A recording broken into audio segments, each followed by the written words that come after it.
I really don't know how to say thank you, and I'm so proud of this because recently we raised over $1,000 for my I'm Adopted organization. It is a registered non-profit here in New Zealand, and I'm so proud with the work we have been involved with for the Z Good in the Hood Energy campaign for 2023. I got a big sign given to me. It says good. It's called Good in the Hood. It is so awesome. It's a great initiative, and it's helping so many organizations all across the country, including ours. And it's every dollar, every bit really helps us because we can now grow more resources, help more adoptees connect with each other, and grow their support for the network. So check this out. Good. And I'm so proud of it. I'm so humbly proud. I'm just so thankful to everybody who's been involved in this, and my team, everybody, and just me sharing my journey here, sharing my experiences, and just helping more people connect all across the globe. Adoptees connect with each other, and of course too for those adoptive parents who've been watching the stories as well, connecting with those and learning more about the experiences of adoptees going through their journeys. I think all of that is so vitally important every time. And I really can't believe it is now November, because this time 10 years ago I was getting myself prepared and getting myself ready for a trip that ultimately changed my life. And for myself, you know, I was nervous. I was excited, I was nervous. I didn't know how to prepare. I told myself I was prepared, but I really didn't know what to expect until I got there to meet my birth parents for the very first time. I remember I did an interview just before I headed over to Russia to meet my birth parents, and the nerves weren't very clear in the video, but inside, I was damn nervous. I just tracked down my birth mother at first, and I don't know anything about my birth mother or my birth father, but then things just started rolling forward, and I just found out more information once my birth mother opened up a little bit. She goes, okay, this must be my son. He's finally tracked me down. I might give out a little bit more information and, you know, tell him who his birth father is and see what goes from there and see if he can track him down. But instead she just gave me she told me his name, and then I just managed to track him down right away. And then she had his phone number and they called each other, and it was just crazy from there. What do you want to ask her? What do you want to say to her when you get there? I want to ask her all sorts of questions. I want to ask her what happened. I don't know if I'll ask her what happened right away.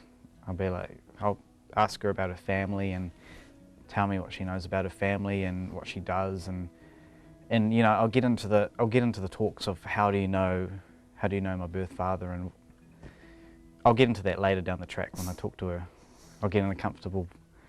See how it goes first. Yeah, exactly. So I'll see if she wants to talk about it. Now back then I was only 21, so you know I had so much more to learn and so much more to experience at the time. Being 31 now, of course, you know, 10 years later, I've grown to learn so much about my own experience and my own journey over the last 10 years. And all of that plays a big part of who I am as a person and a huge part of my identity. Now with this experience of me meeting my birth parents for the very first time, almost 10 years ago, I'm going to be sharing more through a timeline of the journey from the very beginning up until when I got back here to New Zealand, because I know there was so much more that I documented at the time, and I can't wait to share that because it was such a crazy experience for me. I remember just meeting my birth mother.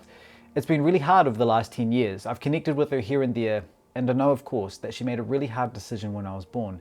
But with her being in an orphanage all throughout her childhood, I understood that she did the right thing for me. But I also understand that now I simply want to connect with her and learn more about her life. And I'm still doing that to this point. With every time I go and visit her and every time we make contact, I know that every little piece really matters to me. And with my birth father, with him not even knowing I existed, I know that this 10 years is going to really mean a lot to him as well. And with those connections with him, I'm so grateful for our contact.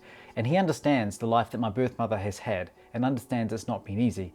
But with all of this, with my journey, 10 years later, it's unbelievable for me. And I'm so proud of the community that I've grown here on my YouTube channel, within the community worldwide for adoptees. It really means so much to me, and I know there's so much more to go. And as well as the I'm Adopted community, I've also been helping so many adoptees too connect with the birth families, understanding that there are going to be obstacles, there's going to be moments where it's going to be a challenge, and understanding that you just don't know what to be prepared for. So all of that, you know, all plays a huge part for all of us who are part of this community.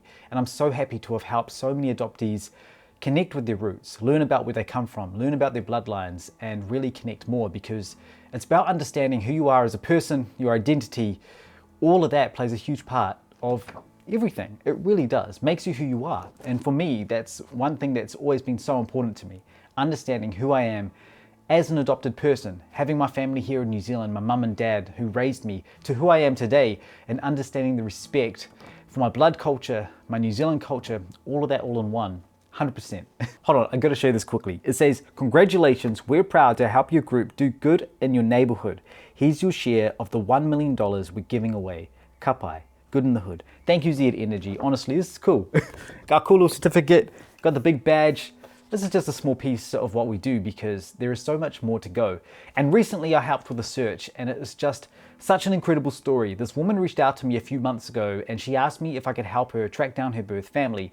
Now, with all of my skill of searching and helping so many adoptees connect with their birth family, I managed to track down an older sister of hers, and after all these years, she's finally connected with an older sister, and she's also connected with 2 younger brothers. But the really crazy thing is, these 2 younger brothers actually lived 2 hours away from her. She was adopted from Russia, came to New Zealand, went to Australia, came back to New Zealand, and now she didn't know that she had these 2 brothers, full blood brothers, who lived just close by to her.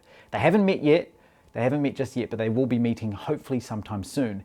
Now her story, in particular, really stood out to me because I understand a lot of the time in the early 1990s, there were difficult moments where children were separated, siblings were separated from orphanages, and people had no idea where other siblings went. These brothers were told that the sister was actually adopted to America and not New Zealand. And now they've made contact, and I'm so proud of this because it's now brought another whole family together. And with times, back in the early 1990s, understanding that circumstances for her story in particular were very quite difficult to really understand and take on what happened all those years ago, and understanding that it's quite a tragic story. But she said that she was prepared for anything, any news that came her way. But having those connections now, building those connections with her 2 brothers and a bigger older sister, she's just so happy that she's now made those missing links that she's never known she's ever had. And so all of this plays a huge part of our community, a huge part of us as adoptees, and just wanting to know who we are. And if we have connections, if we have links out there, it's so great. So thank you all so much. Please look after yourselves. I'm going to use this as a fan because it's now summertime here, almost summertime. It's getting warmer here, but coming up on summer very soon. Thank you all so much for following my journey. I'll have a timeline very soon to cover of everything that happened all those years ago, 10 years ago, 1 decade. I really can't believe it. And on Tuesday, I'm going to be on national TV in the morning at around 7 a.m. and I'm going to be talking about my organization and why it's important for adoptees to connect with each other. I'm quite nervous, live TV. I'm okay with it. I smile and I say what I need to say and I just tell it out because I have a passion for this. I have a passion for helping adoptees connect with each other. All of that is awesome. So thank you all so much. Look after yourselves. And until next time, da Sadani is Nova Zelandi. Spasiba Bashoya. Paka.